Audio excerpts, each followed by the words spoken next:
Hello everyone, I am Snehil and I welcome you all on this platform UGC Net Adda 24/7। आप सबका स्वागत है इस channel पर। और आपको पता है दिसंबर अटेम्प्ट के लिए फॉर्म्स हो गए हैं आउट एंड आप सबकी बहुत सारी क्वेरीज हैं कि मैम एज लिमिट क्या है, एलिजिबिलिटी क्राइटेरिया क्या है, हम अपीयरिंग कैंडिडेट हैं, हम पास आउट हो गए हैं, एग्जामिनेशन स्कीम क्या है, पैटर्न क्या है। तो उन सारी इन्फॉर्मेशन, ये सारी इन्फॉर्मेशन आपको मिलने वाली है इस वीडियो में। तो इस वीडियो को एंड तक देखिएगा, बहुत ही प्रिसाइज वे में मैं आपको सारी चीज़ें बताने वाली हूँ।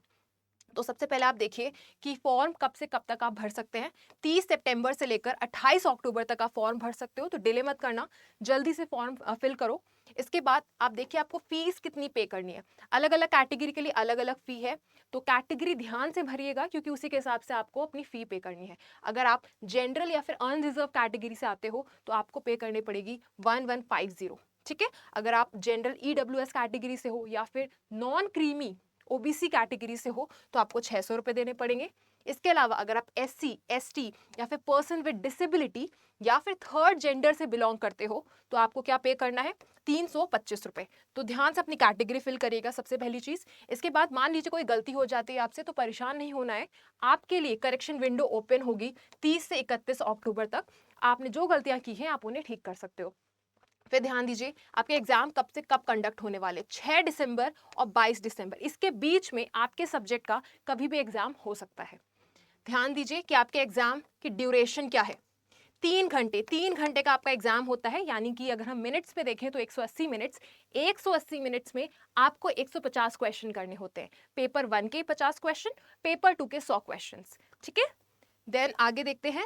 कभी कभार क्या होता है कि कई शिफ्ट में पेपर होता है, तो अगर 2 शिफ्ट में पेपर हो रहा है तो उसकी टाइमिंग्स आप देख सकते हो क्या रहती है। सुबह 9 से 12 बजे तक पहली शिफ्ट, दूसरी शिफ्ट की टाइमिंग रहती है 3 से 6 बजे तक। ठीक है, अगर नहीं हो रहा है मल्टीपल शिफ्ट में तो ऑब्वियसली आपकी एक ही टाइमिंग फॉलो होगी। आगे चलते हैं। यहाँ पे इन्होंने रिजल्ट का भी टेंटेटिव डेट बता दिया है, आप देख सकते हो। बोला जा रहा है 10 जनवरी 2024 को आपका रिजल्ट क्या कर दिया जाएगा, डिक्लेयर कर दिया जाएगा। चलिए अब मेन चीज पे आते हैं, एग्जामिनेशन स्कीम कि क्या क्या पूछा जाता है, क्या पैटर्न है, इसमें आपको इसकी क्लैरिटी मिलेगी। ध्यान से देखिए, आपका ये एग्जाम CBT मोड में होगा, यानी कि कंप्यूटर बेस्ड टेस्ट है। ऑफलाइन मोड में पेपर्स नहीं मिलेंगे, आपको कंप्यूटर में जाकर अपना क्वेश्चन पेपर सॉल्व करना पड़ेगा। 2 पेपर होते हैं इस एग्जाम में, 2 पेपर होते हैं और दोनों पेपर के बीच में आपको बिल्कुल भी गैप नहीं मिलता है।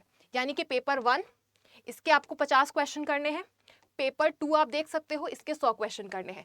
इन दोनों पेपर के बीच में कोई गैप नहीं मिलेगा। ठीक है, ये पेपर सॉल्व करो, इसके तुरंत बाद आपको पेपर 2 अपने सब्जेक्ट का सॉल्व करना पड़ेगा।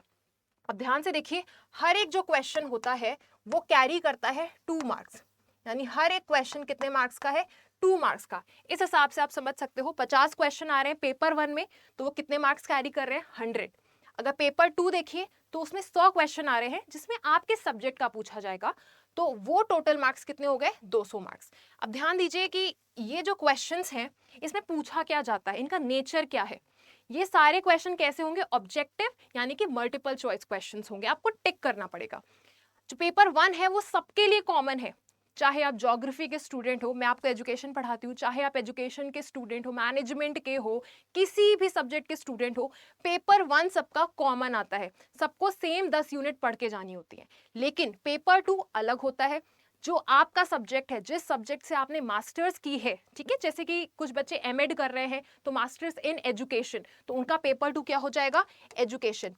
मान लीजिए किसी ने हिस्ट्री की है, MA हिस्ट्री, तो उनका पेपर 2 क्या हो जाएगा, हिस्ट्री। तो पेपर 2 में आपका जो डोमेन सब्जेक्ट है उसके क्वेश्चन होते हैं और पेपर 1 में सबके लिए कॉमन यूनिट्स, कॉमन सिलेबस होता है जो सबको पढ़ना होता है। जैसे आप देख सकते हो यहाँ पे रीजनिंग एबिलिटी, रीडिंग कॉम्प्रिहेंशन, इसके अलावा टीचिंग एप्टीट्यूड, ये सारी चीजें असेस की जाती हैं, पूछी जाती हैं। आगे चलते हैं। यहाँ पर ध्यान दीजिए, आपके जो क्वेश्चंस आएंगे वो सिर्फ 2 लैंग्वेज में पूछे जाएंगे, हिंदी एंड इंग्लिश ओनली। ठीक है, तो ध्यान से सिलेक्ट करिएगा जो भी आप मीडियम सेलेक्ट करें। इसके अलावा बाद में बोला जा रहा है आप चेंज नहीं कर सकते हो, इसीलिए ध्यान से सिलेक्ट करिएगा कि आपको पेपर किस मीडियम में देना है। इसके अलावा आप देख सकते हो, मान लीजिए क्वेश्चन में कभी एम्बिग्विटी हो गई, कभी कभी क्वेश्चन ऐसे होते हैं ना, उनका मतलब कुछ और निकल रहा होता है। हिंदी में क्वेश्चन का कुछ और मतलब आ रहा है, इंग्लिश में क्वेश्चन का कुछ और मतलब आ रहा है। तो ऐसे केस में बोला जा रहा है जो इंग्लिश वर्जन है उसी को फाइनल माना जाएगा, हिंदी वाले को फाइनल हम नहीं मानेंगे। आगे देखिए मार्किंग स्कीम क्या है। इसमें बोला जा रहा है हर क्वेश्चन कितने मार्क्स का है, 2 मार्क्स का है। इसके अलावा अगर आप करेक्ट रिस्पॉन्स देते हो, सही जवाब देते हो, तो आपको कितने मार्क्स मिलेंगे, +2। पर कोई नेगेटिव मार्किंग नहीं है। इसका मतलब अगर गलत कर भी देते हो क्वेश्चन तो कोई मार्क्स कट नहीं होंगे। सही करने पे 2 मार्क्स, गलत करने पे कोई लॉस नहीं, नो नेगेटिव मार्किंग। बट अगर आप कोई भी अटेम्प्ट ही नहीं करते हो, क्वेश्चन छोड़ के चले आते हो, तो उसके आपको कोई मार्क्स नहीं मिलेंगे। लेकिन यहाँ पर आप ध्यान दीजिए, अगर कोई ऐसा क्वेश्चन है, ठीक है, जो देखा गया कि कैसा है, जिसके मल्टीपल करेक्ट आंसर पाए गए, मान लीजिए 4 ऑप्शन थे, उनमें से 2 ऑप्शन ऐसे थे दोनों ही सही आंसर थे, तो इस केस में उसको मार्क्स मिलेंगे जिसने इन दोनों में से कोई एक को टिक किया होगा। ठीक है, तो ध्यान दीजिएगा, अगर एक से ज्यादा क्वेश्चन ठीक है तो सिर्फ उनको मार्क्स मिलेंगे जिसने जो 2 आंसर सही थे उन दोनों में से किसी को टिक किया होगा। इसके अलावा एक और केस हो सकता है कि मान लीजिए क्वेश्चन को ड्रॉप किया गया, क्वेश्चन ही गलत है। ऐसे केस में मार्क्स उनको मिलेंगे जिन्होंने क्वेश्चन को अटेम्प्ट किया होगा, यानी 4 में से कोई एक सेलेक्ट किया होगा। अटेम्प्ट करना बहुत जरूरी है, क्योंकि नेगेटिव मार्किंग नहीं है, तो कोई ना कोई आप ऑप्शन जरूर टिक करके आइएगा, क्योंकि इस वाले केस में फिर आपको हो जाएगा फायदा इन केस क्वेश्चन ड्रॉप होता है तो। ठीक है, आगे चलते हैं एलिजिबिलिटी, सबसे मोस्ट इंपॉर्टेंट, जिसमें आपको बहुत सारे डाउट्स हैं। देखिए, पहली इंपॉर्टेंट चीज एलिजिबिलिटी में आपको देखना है क्वालिफाइंग एग्जामिनेशन। इसका मतलब इस पेपर में अपीयर होने के लिए आपके पास कौन सी क्वालिफिकेशन होनी चाहिए। तो पहली चीज ध्यान दीजिए, जो लोग ऐसे हैं जिन्होंने अपनी मास्टर्स कर ली है, तो उनको ध्यान रखना है उनके पास कितने परसेंटेज होने चाहिए अपनी मास्टर्स में। अपनी मास्टर्स में आपके पास होने चाहिए 55% मार्क्स। ठीक है, लेकिन यहां पर थोड़ा रिलैक्सेशन दिया गया है कुछ कैटेगरीज को। 55% है जनरल, अनरिजर्व। जनरल कौन से वाले, EWS। ठीक है, ध्यान दीजिए, जब मैंने फीस बताई थी तो वहां पर जनरल EWS की फीस अलग थी और जनरल वालों की फीस अलग थी, लेकिन एलिजिबिलिटी क्राइटेरिया में इस कैटेगरी को यही डाल दिया गया है। इन सबके पास अगर 55% मार्क्स है एटलीस्ट, यानी देखिए विदाउट राउंडिंग ऑफ, अगर आप सोच रहे हो कि आपके कितने हैं 49.6% है, तो भी आप एलिजिबल नहीं हो। ठीक है, वैसे यहाँ तो 55 है, तो अगर आप ऐसे मान लो 54.6 है अगर आप सोच रहे हो और आप एलिजिबल हो, तो आप एलिजिबल नहीं हो। ठीक है, याद रखना इस चीज को, राउंडिंग ऑफ नहीं करानी है, 55 मिनिमम होने ही चाहिए। 54.6 से भी काम नहीं चलेगा, 54.9 से भी काम नहीं चलेगा, आपके पास मिनिमम 55 होने चाहिए अगर आप मास्टर्स कंप्लीट कर चुके हो। लेकिन कुछ कैटेगरी के लिए क्या है, यहाँ पर रिलैक्सेशन है। वो कैटेगरीज क्या है, ध्यान से देखिए। पहले आ जाती है आपकी नॉन क्रीमी OBC, फिर क्या है आपके SC, फिर है आपकी ST and PWD, person with disability. इसके अलावा थर्ड जेंडर। ये ऐसे लोग हैं जिनके लिए परसेंटेज रखा गया है 50। अगर उनकी मास्टर्स में 50% है, ठीक है, इससे कम यहाँ नहीं चलेगा। अगर यहाँ पे अगर आपके पास 49.6 या 49.9 भी है तो भी आप एलिजिबल नहीं होगे। मिनिमम 50% आपके पास होना ही चाहिए मास्टर्स में। ठीक है, अगर आप पास आउट हो गए हो। लेकिन अगली कैटेगरी क्या आती है, कुछ बच्चे ऐसे होते हैं वो कहते हैं कि मैम हम तो अभी मास्टर्स कर रहे हैं, क्या हम दे सकते हैं इस एग्जाम को। तो आप भी इस एग्जाम को दे सकते हो, बस एक शर्त है कि आपने मास्टर्स में एडमिशन ले लिया हो और जब भी आप इस पेपर को क्रैक करोगे, ठीक है, जब भी आपका रिजल्ट आएगा within 2 years from the date of net result with required percentage of marks। मान लीजिए आप फर्स्ट सेमेस्टर में हो और आपने इस पेपर को क्रैक कर लिया और आपका रिजल्ट आ गया है, तो जब आपका रिजल्ट आया है नेट का, उसके 2 साल के अंदर अंदर आपको अपनी मास्टर्स कंप्लीट करनी है। बस ये आपके लिए एलिजिबिलिटी है, समझ आया, बस ये आपको फुलफिल करना है। तो आप फर्स्ट सेमेस्टर में हो, सेकंड सेमेस्टर में हो, फर्स्ट ईयर में हो, सेकंड ईयर में हो, किसी में भी हो, बस आपने मास्टर्स में एडमिशन लिया है, आप एलिजिबल हो, आप जरूर भरो फॉर्म को। ठीक है, बस आपको ध्यान क्या रखना है, जब आपका रिजल्ट डिक्लेयर होगा नेट का, उसके 2 साल के अंदर अंदर आपको क्या करना है, अपना मास्टर्स कंप्लीट करना है। अपना मास्टर्स क्या करना है, कंप्लीट करना है। प्लस कितने परसेंटेज से करना है, अगर आप general category and general EWS category से आते हो तो 55% से करना है। अगर बाकी जो बची हुई कैटेगरी मैंने अभी आपको दिखाई थी उनसे अगर हो तो 50% मिनिमम आपके पास होने होंगे। ठीक है, आई होप इतनी चीजें क्लियर है। इसके अलावा जो थर्ड कैटेगरी है उनके लिए बोला गया है कि उनको हर जगह सेम रिलैक्सेशन मिलेगा, चाहे वो फी में हो, एज में हो, एलिजिबिलिटी क्राइटेरिया में हो, सेम रिलैक्सेशन मिलेगा। किसके जैसा? SC ST PWD कैटेगरी जैसा सेम ट्रीटमेंट इनके संग है। इसके अलावा मान लीजिए आप PhD डिग्री होल्डर है और आपने अपनी मास्टर्स कंप्लीट कर ली है, कब? बाय 19 सितंबर 1991। इससे पहले पहले आपने अपनी मास्टर्स कंप्लीट कर रही है तो भी आपको क्या मिलेगा? 5% का रिलैक्सेशन। इट मींस आपके लिए भी क्या हो जाएगा? 55 से 50। इट मीन्स अगर आप जनरल कैटेगरी से भी बिलोंग कर रहे हो तो भी अगर ये फुलफिल हो रहा है तो आप 55 से 50 आपके लिए भी एलिजिबिलिटी क्राइटेरिया हो जाएगा। अगला ध्यान से देखिए, यहाँ पर साफ साफ बोला गया है कि आपको उसी सब्जेक्ट में अपीयर होना है जिसमें जो सब्जेक्ट आपने मास्टर्स में पढ़ा है। बहुत सारे स्टूडेंट्स मैसेज कर रहे थे, मैम मैं तो पॉल साइंस कर रहा हूँ, क्या मैं हिस्ट्री में भर सकता हूँ? नहीं भर सकते। आपने जिस सब्जेक्ट में मास्टर्स की है या कर रहे हो उसी सब्जेक्ट में आपको क्या देना है? नेट का एग्जाम देना है। इसके अलावा मान लीजिए आप जिस भी सब्जेक्ट में पोस्ट ग्रेजुएशन कर रहे हो वो सब्जेक्ट आपको नहीं दिख रहा है अपेंडिक्स 4 में। अगर आप इंफॉर्मेशन बुलेटिन डाउनलोड करोगे इनका तो आपको बहुत सारे सब्जेक्ट दिखेंगे जो यूजीसी रिकॉग्नाइज करता है। ठीक है, अगर आपका सब्जेक्ट उसमें नहीं है, ऐसे केस में आप रिलेटेड सब्जेक्ट में अपीयर हो सकते हो। ठीक है, बट ऐसा नहीं कि ऑल टुगेदर एकदम डिफरेंट कोर्स में आप चले गए। कब अपीयर हो सकते हो? रिलेटेड कोर्स में, अगर आपका वहां पे सब्जेक्ट नहीं गिवन है। कहां पर? अपेंडिक्स 4 में। ये आप देख सकते हो इंफॉर्मेशन बुलेटिन में। अगली चीज देखिए, कोई जरूरत नहीं है कोई डॉक्यूमेंट ऑफलाइन मोड में भेजने का यूजीसी को, कोई जरूरत नहीं है एप्लीकेशन फॉर्म भरने के बाद यूजीसी को, आपको कुछ भी ऑफलाइन मोड में नहीं भेजना है। ठीक है, आपको अपनी एलिजिबिलिटी खुद ही इंश्योर करनी है। एनटीए, यूजीसी ये लोग आपकी एलिजिबिलिटी को अभी चेक नहीं करेंगे, आपको खुद इंश्योर करना है कि आप एलिजिबल हो या फिर नहीं हो। मान लीजिए आपने किसी फॉरेन यूनिवर्सिटी से पोस्ट ग्रेजुएशन, डिप्लोमा कुछ किया है और आपको लगता है कि ये जो आपकी क्वालिफिकेशन है वो इंडिया के मास्टर्स के इक्विवेलेंट है, उसके बराबर है, तो ये चेक करना भी आपका काम है। ठीक है, नेक्स्ट देखते हैं एलिजिबिलिटी में।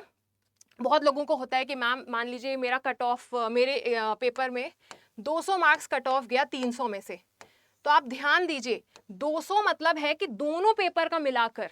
ठीक है, सिर्फ पेपर 1 का अलग नहीं काउंट होता, पेपर 2 का अलग नहीं काउंट होता, दोनों को मिलाकर कट ऑफ प्रिपेयर होता है। तो यहाँ पे देखे जाते हैं एग्रीगेट मार्क्स। आप जो पेपर 1 दोगे, पेपर 2 दोगे, दोनों के मार्क्स जोड़कर आपका क्या आता है? रिजल्ट आता है। ऐसा नहीं होता कि आपको पेपर 1 में मिनिमम इतने लाने होते हैं, पेपर 2 में मिनिमम इतने लाने होते हैं, दोनों में अलग अलग नहीं है। ठीक है, टोटल देखा जाता है, हमेशा अलग अलग पास नहीं होना होता। आगे देखते हैं। इसके अलावा एक और इम्पॉर्टेंट चीज, जब भी आप फॉर्म फिल करें ध्यान से बोथ के लिए अप्लाई करें। ठीक है, कुछ लोग क्या करते हैं सिर्फ असिस्टेंट प्रोफेसर के लिए अप्लाई कर देते हैं, तो आपको ध्यान रखना है अगर आप जेआरएफ भी चाहते हो, आप चाहते हो कि आपको 37,000 स्टाइपेंड मिले अगर आप पीएचडी करोगे, तो आपको जब फॉर्म भरते टाइम ध्यान से भरना है both assistant professor and JRF. ठीक है, ये गलती मत करिएगा, बहुत बड़ी गलती कर देते हैं लोग। भले आप जेआरएफ के कट ऑफ को भी क्रॉस कर जाओगे, अगर आपने अप्लाई नहीं किया है ना फॉर्म में जेआरएफ के लिए तो आपको नहीं मिलेगा, तो ये गलती मत करना।